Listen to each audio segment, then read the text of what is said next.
Okay, ಈಗ ನಿಮ್ಮ ಪ್ರಶ್ನೆ ದೇವಸ್ಥಾನಕ್ಕೆ ಹೋದ್ರೂ ಆಗ್ತಿಲ್ಲ ಅಂತ ಅಲ್ವಾ? ನಿಮಗೆ ಆ ಥರ ಬರುತ್ತೆ ಕ್ವಶನ್ಸ್.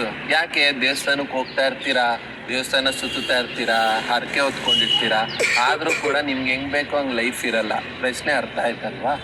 ಸೊ ಯಾಕೆ, ಏನದು ರೀಸನ್ನು? ನಿಮ್ಮ ಲೈಫ್ನಲ್ಲಿ ಒಂದು ಕ್ವಾಲಿಟಿ ಇದ್ದರೆ ಮಾತ್ರ ನಿಮ್ಮ ಜೀವನ ಹೆಂಗೆ ಬೇಕೋ ಹಂಗಿರುತ್ತೆ. ನೀವು ದೇವಸ್ಥಾನಕ್ಕೆ ಹೋಗದೆ ಹೋದ್ರೂ ಪರವಾಗಿಲ್ಲ, ದಾನ ಧರ್ಮ ಮಾಡದೇ ಇದ್ರೂ ಪರವಾಗಿಲ್ಲ, ಒಂದು ಕಡೆ ಕೂತಿದ್ದ ಜಾಗದಲ್ಲಿ ನಿಮ್ಮ ಲೈಫಲ್ಲಿ ಏನು ಬೇಕೋ ಅದನ್ನು ನೀವು ಮ್ಯಾನಿಫೆಸ್ಟ್ ಮಾಡ್ಕೊಬೋದು. ಆಯಿತಾ? ಅದಕ್ಕೆ ಒಂದೇ ಒಂದು ನಿಮ್ಮಲ್ಲಿ ಇರಬೇಕಾಗಿರೋದು ಪುಣ್ಯ. ಪುಣ್ಯ ಇದ್ದರೆ ನೀವು ಯಾವ ದೇವಸ್ಥಾನಕ್ಕೆ ಹೋಗೋದು ಅವಶ್ಯಕತೆ ಇಲ್ಲ, ಯಾವ ಪಾಸಿಟಿವ್ ಎಮೋಷನ್ ಜನ್ರೇಟ್ ಮಾಡೋದು ಅವಶ್ಯಕತೆ ಇಲ್ಲ.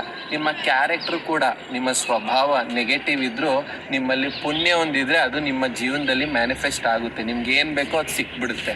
ಅದು ಕ್ವಾಲಿಟಿ ಇರಬೇಕು ಅನ್ನೋ ಅವಶ್ಯಕತೆ ಇಲ್ಲ. ಸೊ ಈ ಪುಣ್ಯನ ಸಂಪಾದನೆ ಮಾಡ್ಕೊಳ್ಳೋದು ಹೇಗೆ? ಕ್ವಶನ್ಸ್ ಅಲ್ವಾ? ಕ್ವಶನ್ ಇದೆ ನಿಮಗೆ. ಪುಣ್ಯನ ಫಸ್ಟಿಗೆ ಹೇಗೆ ಸಂಪಾದನೆ ಮಾಡ್ಕೊತೀರಾ? ಕೆಲವೊಬ್ರು ಹೇಳ್ತಾರೆ ದಾನ ಧರ್ಮ ಮಾಡಿದ್ರೆ ಪುಣ್ಯ ಬರುತ್ತೆ, ಅಥವಾ ದೇವಸ್ಥಾನಕ್ಕೆ ಹೋಗು, ಹೋಮ ಮಾಡಿಸು, ಪುಣ್ಯ ಬರುತ್ತೆ ಅಂತ. ಕೇಳಿದ್ದೀರಾ? ಸೊ ದಾನ ಧರ್ಮ ಮಾಡಿದಾಗ ನಿಮ್ಮಲ್ಲಿ ಏನು ಪಾಸಿಟಿವ್ ಎಮೋಷನ್ ಜನ್ರೇಟ್ ಆಗುತ್ತೆ. ಯಾವುದು? ದಯೆ, ಕರುಣೆ. ಅವ್ರಿಗೆ ಒಳ್ಳೇದಾಗ್ಲಪ್ಪ ಅಂತ ಏನು ಬೈಕೊಂಡಾಗ ಕೊಡ್ತೀವಿ. ಅಟ್ಲೀಸ್ಟ್ ಇವ್ನಿಗೆ ಒಳ್ಳೇದಾಗಲಿ, ನೀನು ಚೆನ್ನಾಗಾಗು ಅಂತ ಕೊಡ್ತೀವಿ. ಆ ಪಾಸಿಟಿವ್ ಎಮೋಷನ್, ದಯೆ, ಕರುಣೆ ಅನ್ನೋದು ಎನರ್ಜಿಯಾಗಿ ಕನ್ವರ್ಟ್ ಆಗುತ್ತೆ. ನಿಮ್ಮಲ್ಲಿ ಯಾವುದು ಪಾಸಿಟಿವ್ ಎಮೋಷನ್ ಜನ್ರೇಟ್ ಆಗುತ್ತಲ್ಲ ಅದು ಆಟೋಮೆಟಿಕಲಿ ಪಾಸಿಟಿವ್ ಎನರ್ಜಿ. ಆ ಪಾಸಿಟಿವ್ ಎನರ್ಜಿನೇ ನಾವು ಆಡ್ ಭಾಷೆಯಲ್ಲಿ ಪುಣ್ಯ ಅನ್ನೋದು.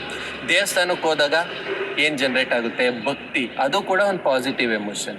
ಆಯಿತಾ?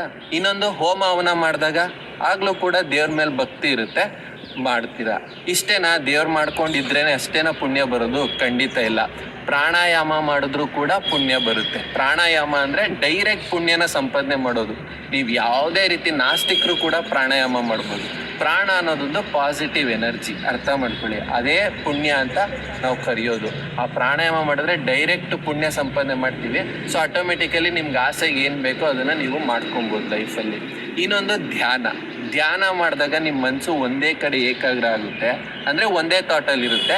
ಆಟೋಮೆಟಿಕಲಿ ನಿಮ್ಮೊಳಗಡೆ ಎನರ್ಜಿ ಫ್ಲೋಯಿಂಗ್ ಸ್ಟಾರ್ಟ್ ಆಗುತ್ತೆ. ಇಷ್ಟೊಂದು ರೀತಿ ಇದೆ. ನಾವು ಹೇಳ್ತೀವಿ ನೀವು ಅಷ್ಟು ಶ್ರದ್ಧಾಭಕ್ತಿಯಿಂದ ಪಾಸಿಟಿವ್ ಆಗಿ ಪೂಜೆ ಮಾಡೋಷ್ಟು ಮನಸ್ಸು ಸಪೋರ್ಟ್ ಮಾಡಲ್ಲ. ಪೂಜೆ ಇಲ್ಲಿ ಮಾಡ್ತಾ ಇರ್ತೀರಾ, ಆಲ್ರೆಡಿ ಮನಸ್ಸೆಲ್ಲೋ ಓಡೋಗಿರುತ್ತೆ. ಅಥವಾ ದಾನ ಧರ್ಮ ಮಾಡೋಷ್ಟು ನನ್ನ ಹತ್ರ ದುಡ್ಡಿಲ್ಲ, ಅಥವಾ ಹೋಮ ಮಾಡೋಷ್ಟು ನನ್ನ ಕೈಲಿ ಆಗ್ತಿಲ್ಲ ಅಂದಾಗ ನಾವು ಹೇಳ್ತೀವಿ ಪ್ರಾಣಾಯಾಮ ಮಾಡಿರಿ. ಪ್ರಾಣಾಯಾಮ ಸಿಂಪಲ್. ನೀವು ಯಾವುದೇ ಪ್ರಾಣಾಯಾಮ ಮಾಡಿದ್ರು ಕೂಡ ನಿಮ್ಮ ಒಳಗಡೆ ಆ ಎನರ್ಜಿ ಫ್ಲೋಯಿಂಗ್ ಸ್ಟಾರ್ಟ್ ಆಗುತ್ತೆ. ಡೈರೆಕ್ಟ್ ಪುಣ್ಯ ಸಂಪಾದನೆ ಮಾಡ್ತೀರಾ. ಆಟೋಮೆಟಿಕಲಿ ಆ ಪುಣ್ಯದ ಎಷ್ಟು ಪುಣ್ಯ ಇರುತ್ತೋ ಅಷ್ಟರ ಮಟ್ಟಿಗೆ ನಿಮ್ಮ ಲೈಫಲ್ಲಿ ನಿಮ್ಮ ಆಸೆಗಳನ್ನ ಈಡೇರಿಸ್ಕೊಬೋದು. ಈಗ ನಾನು ಇವೆಲ್ಲ ಮಾಡ್ತಾ ಇದ್ದೀನಿ, ದಾನ ಧರ್ಮನೂ ಮಾಡ್ತೀನಿ, ಪೂಜೆನೂ ಮಾಡ್ತಾ ಇದ್ದೀನಿ, ಪ್ರಾಣಾಯಾಮ ಮಾಡ್ತಿದ್ದೀನಿ. ಬಟ್ ನಾನು ಅಂದ್ಕೊಂಡಿರೋ ಥರ ನನ್ನ ಪರಿಸ್ಥಿತಿ ಇಲ್ಲ, ನನ್ನ ಆರೋಗ್ಯ ಪಾಸಿಟಿವ್ ಆಗಿ ಆಗ್ತಿಲ್ಲ ಅಂದರೆ ನಿಮ್ಮದು ಏನು ಆರೋಗ್ಯಕ್ಕೆ ಬೇಡ್ತಾ ಇದ್ದೀರಲ್ಲ ಆ ಥರ ಪರಿಸ್ಥಿತಿ ಕ್ರಿಯೇಟ್ ಆಗಬೇಕಲ್ಲ. ಅಷ್ಟು ತೂಕದಷ್ಟು ಪುಣ್ಯ ನೀವಿನ್ನೂ ಸಂಪಾದನೆ ಮಾಡಿಲ್ಲ. ಅದೊಂದೇ ಕಾರಣ. ತಿಳ್ಕೊಂಬಿಡಿ, ಇನ್ಯಾವ ರೀಸನ್ನೂ ಇಲ್ಲ.